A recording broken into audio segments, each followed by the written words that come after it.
Sobat Sehat RSCM, berjumpa lagi dengan saya, Dr. Michelle. Pada hari ini kita akan membahas tentang pahami tanda dan gejala stroke sejak dini dengan ahlinya yang sudah ada di samping saya, yaitu Dr. Al-Rashid, spesialis saraf konsultan. Halo dokter. Halo Dr. Michelle. Halo teman-teman Sobat RSCM. Ya dok, mungkin kita banyak mendengar nih istilah tentang stroke ya dok. Tapi sebenarnya apa sih secara definisi stroke itu dok?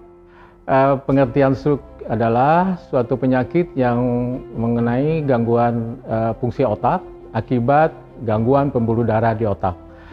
Bisa tersumbat atau disebut juga stroke infak, atau juga bisa pendarahan atau pecah pembuluh darah.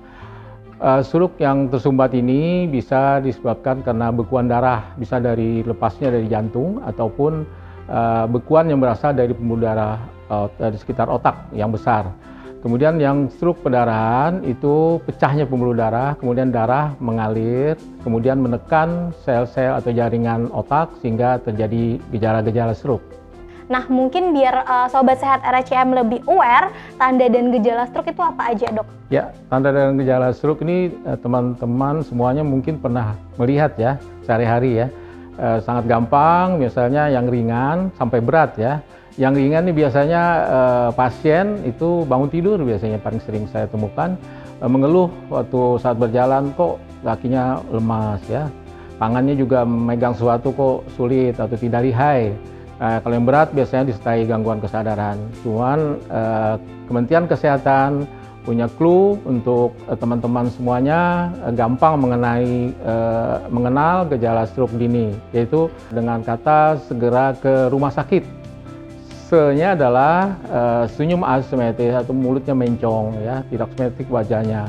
Kemudian G atau gangguan gerak, jadi kelumpuhan kaki atau tangan ya, separuh ya, mau kiri maupun kanan.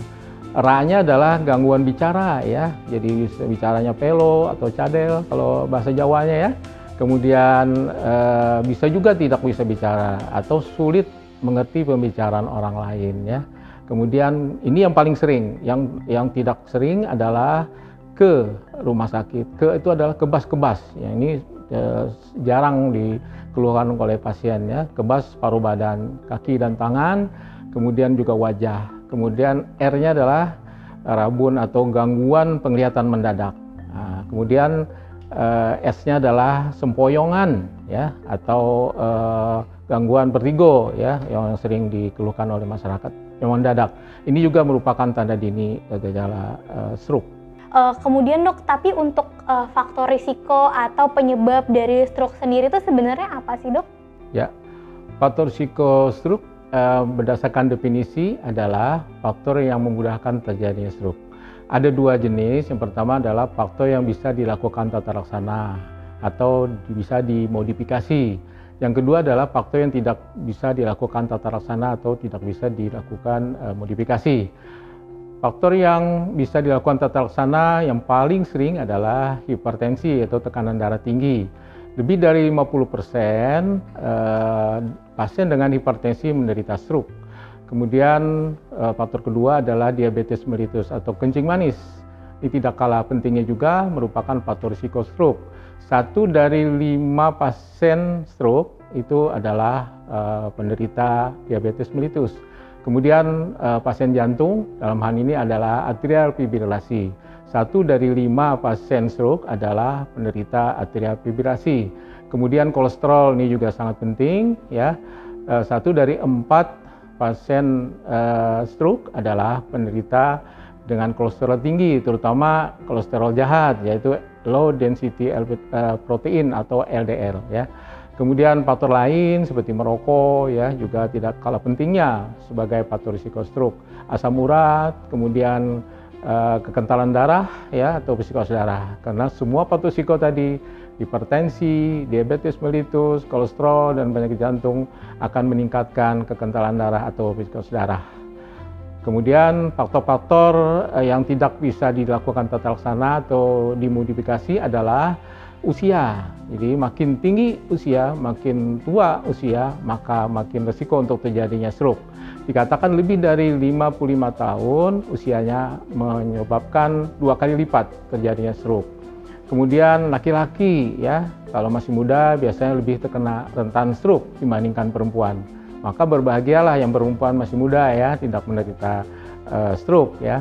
Kemudian pasien yang mengalami stroke atau serangan stroke ringan atau TIA, transient ischemic attack, itu juga merupakan faktor risiko stroke.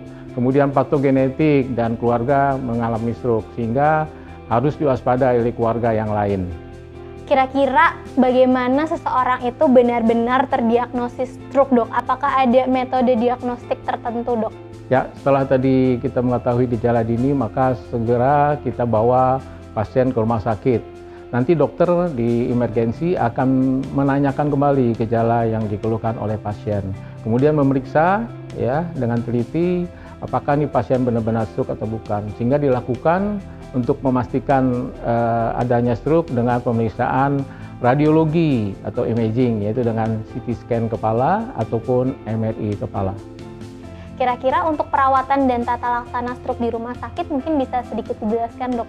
Ya, setelah tadi kita mengetahui jenis stroke dengan CT scan untuk pasti ya, kita melihat ada stroke infark, adapun stroke perdarahan ya. Keduanya berbeda tata laksananya. Stroke infark atau penyumbatan ini peluangnya adalah berhubungan dengan waktu. Jadi golden period ya, periode emas waktu. Jadi diharapkan teman-teman kalau ada pasien atau keluarga yang mengalami gejala stroke ini, maka segera bawa ke rumah sakit. Karena obat yang gold standar itu trombolisis yang kita bisa lakukan di RSCM ya, waktunya kurang dari 4,5 jam dari saat serangan sampai ke rumah sakit. Kemudian di RSCM lebih lama, yaitu 6 jam ya, 6 jam menurut Japan Trial. Nah, untuk stroke perdarahan tergantung kondisi ya. Biasanya kalau berat, scan-nya perdarahannya hebat, jadi kita bisa konsultasi segera di emergensi dengan teman sejawat bedah saraf ya. Adapun indikasi dan jenis operasi tergantung pasien per pasien. Kira-kira nih, dok, bisa nggak kita kasih tips-tips mencegah stroke, dok? Ya, pencegahannya sangat gampang dengan mengendalikan faktor risiko yang tadi sebagai penyebab stroke. Jadi mengendalikan tensi, mengendalikan gula, mengendalikan kolesterol dan penyakit jantung.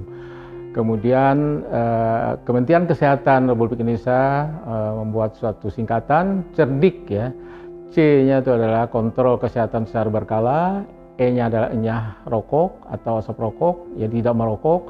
Kemudian R-nya adalah rajin berolahraga, jadi 30 menit per hari dalam 5 hari 1 minggu. Kemudian D-nya adalah diet sehat dan seimbang, terutama digalakan diseringi makan sayur dan buah-buahan. I-nya adalah istirahat cukup, jadi 7-8 jam per hari. Kemudian K adalah kelola stres. Jadi jangan teman-teman sobat sehat RSCM selalu sibuk ya, berpikir yang berat-berat, persaingan yang sangat hebat. Selalu santai saja dalam hidup ya, berpikiran positif dan bersyukur kepada Tuhan Yang Maha Esa. Cerdik ya, dok? Cerdik, ya. Oke, dok, jadi udah dikumpas tuntas sih dari awal sampai akhir sama Dokter Rashid. Mungkin sebelum saya tutup, dok, bisa disampaikan take home message atau sedikit kesimpulan dari diskusi kita, dok? Jadi teman-teman sobat sehat RSCM yang berbahagia, walaupun tadi kita mendengar bahwa stroke ini sangat mengerikan, menyeramkan, tapi kita tidak perlu merasa takut berlebihan karena stroke dapat bisa dicegah ya. Dengan mengontrol faktor risiko tadi, dengan continue, dengan tepat, sehingga kita menghindarkan dari serangan stroke.